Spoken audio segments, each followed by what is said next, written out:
Hi, I'm Cody Kasch. I'm on FrConventions, and we're talking about Desperate Housewives.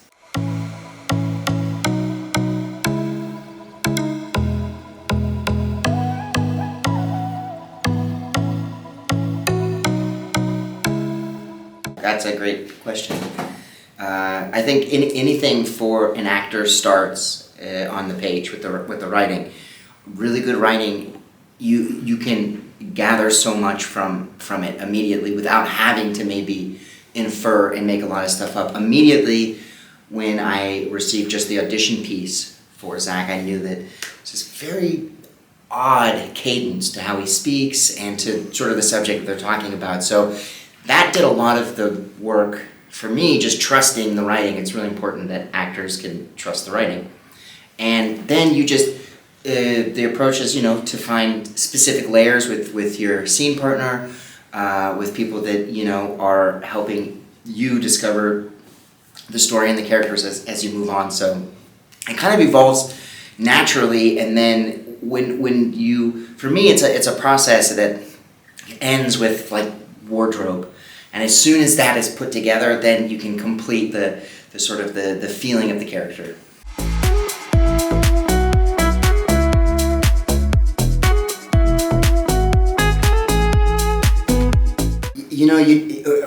When you're starting a show like this, there's a lot we don't really know about what the backstory is. So we kind of discover that as we build the show as well, which is really nice, because I think in real life, people we don't know what's going to happen. We don't know how we're processing what has happened.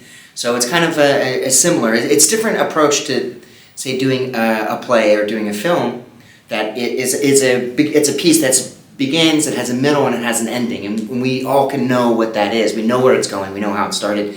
In the case of a television program, we are discovering it. So it's kind of where we're putting it together alongside everyone else. You can't really let it influence you. You have to really just stay focused on the moment, because that's really the most important piece. And then everything else is put together for the audience in context.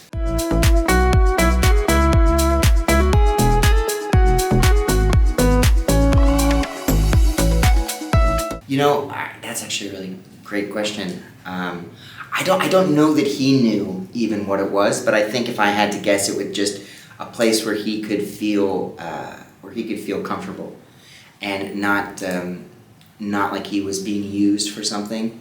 I think that Paul, despite the circumstances, tried his best. But I think that Paul was in that situation because he loved Mary Alice.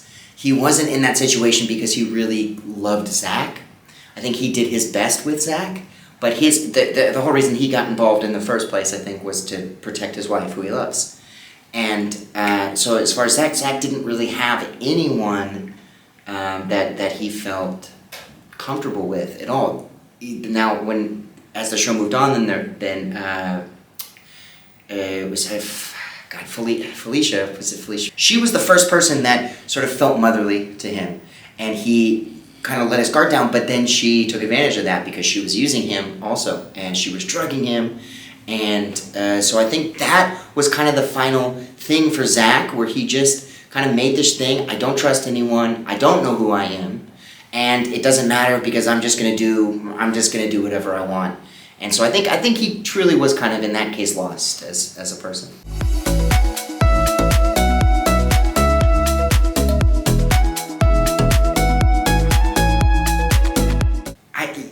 I think a lot of that. I think a lot of the reluctance, if I have to remember correctly, on Julie's part, was from Susan, because I think Julie actually did understand Zach, and I might have spoke to. She was another person that actually he kind of trusted or wanted to be vulnerable with, and he opened up a lot to her, but that was also very controlled by Susan, and so I think that was like something that, again, he couldn't really find this safe refuge that he wanted to have. I think that if it had been left to evolve naturally, there's absolutely a chance that could have, and I do believe that is something that it's hard for me when I revisit the show, like if I'm not Zach and I'm objectively watching, this kid was clearly not well, and he was the son of this woman who was the best friends of these women. I often feel like they could have maybe been there more for him instead of just, like, oh, Zach, he's very crazy. So I think maybe, if Susan had supported Zach a little more, I think it would have maybe been better for him.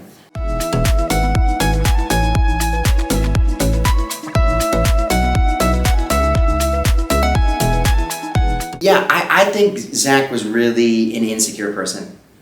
He didn't, like you said, he struggled knowing who he was. And I think that he saw Gabrielle as sort of the embodiment of the things that he thought that he wanted.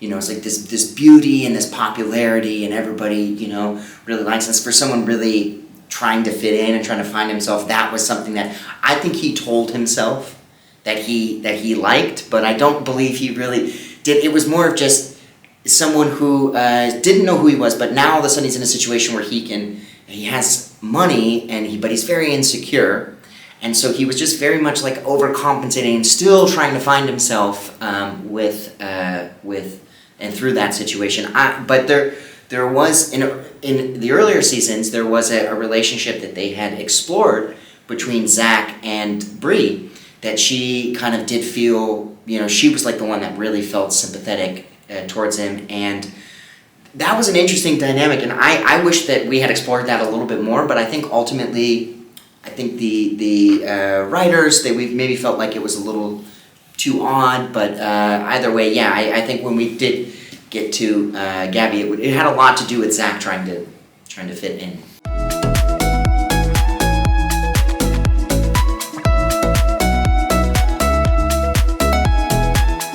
Yeah, thank you. I think so. I think that, Desperate Housewives was originally written as purely a comedy. And then they added this sort of weird mystery, kind of dark heaviness to it, which I think was a beautiful balance to the show. But Mark Cherry, the creator of Desperate Housewives, really excels and is really fantastic at comedy. And I was always feeling like, there was a part of me that I felt Zach was so tragic and so awkward that there was this sort of dark funniness about it. And it was just kind of this like in-joke I had with myself about kind of Zach being kind of dark. But the lightness, when they decided they were going to bring this back, it was an opportunity to kind of lean into the kind of zany, fun stuff that is Desperate Housewives. And so that was great. The approach for me there was just that, here's this guy who wishes he was cool, who wants to be cool, but he just can't, no matter what he does, he just can't figure it out. He just can't do it. So that was fun.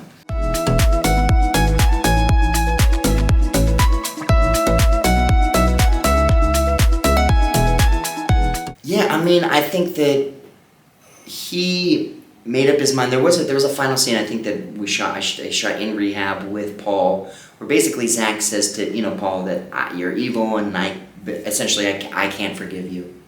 And I think that was Zach finally saying that that's how this story between us would end, which I think was unfortunate. I think that in the future Zach might have been able to see his father as again someone who tried. Again, I still believe that Paul didn't really care for Zach. I believe he did his best, but I think that he was in that situation because he loved Mary Alice, and that's what makes Paul such a sympathetic character. I think ultimately because he was a guy who just wanted to have a normal life and got drawn into this thing out of sheer commitment and loyalty to his wife.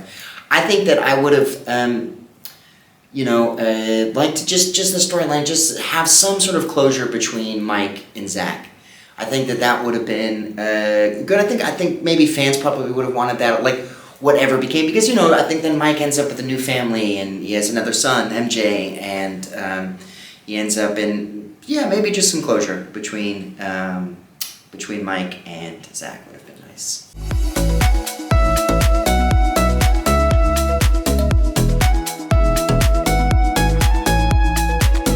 Yeah, it's a bit of a trip. I think kind of having to sort of reflect on this time period, which has been considerable, but and